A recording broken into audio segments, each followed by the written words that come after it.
গেছেন ভোটের দিন, ভোটের আগে এবং পরে। তাহলেই বুঝুন গণতন্ত্রের চর্চা কেমন চলছে এখানে।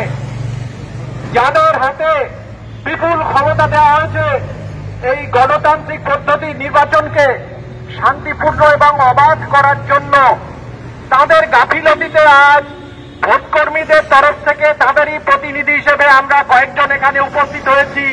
আমাদের প্রাণের ভয় থেকে, আমাদের পরিবার এবং নিজেদের জীবনের নিরাপত্তার স্বার্থে বারবার তাদের দরজায় আমরা কড়া নেড়ে বলছি, আমাদেরকে আগে নিরাপত্তা দিন।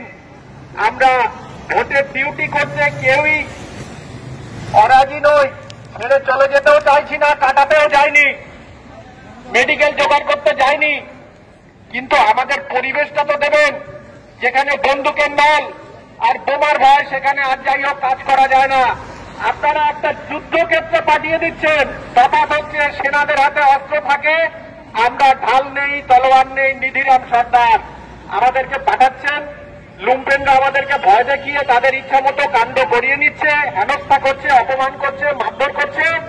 আর আমরা যদি এসে সত্যি কথা বলি যে ওখানে ভোট হয়নি, ওখানে রিগিং হয়েছে, ছাপ্পা হয়েছে, আমাদের নির্বাচন আধিকারিক যারা আছেন, আরো সাহেবরা থাকেন, আরো সাহেবরা থাকেন ওই আরসিতে জমা নেওয়ার জায়গায়, সেখানে তারা আলাদা ঘরে ডেকে আমাদের ধমকান, কেন আপনি সে সময় আমাদেরকে জানাননি?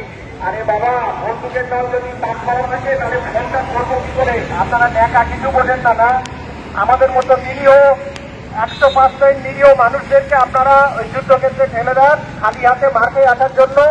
আর নির্বাচন নামক জিনিসটাকে প্রহসনে পরিণত করার সাহায্য করার জন্য আমাদেরই সংখ্যামূল নিয়ে 100% কালো ভোটকে আপনারা সাদা ভোট করিয়ে নেন ভয় দেখিয়ে।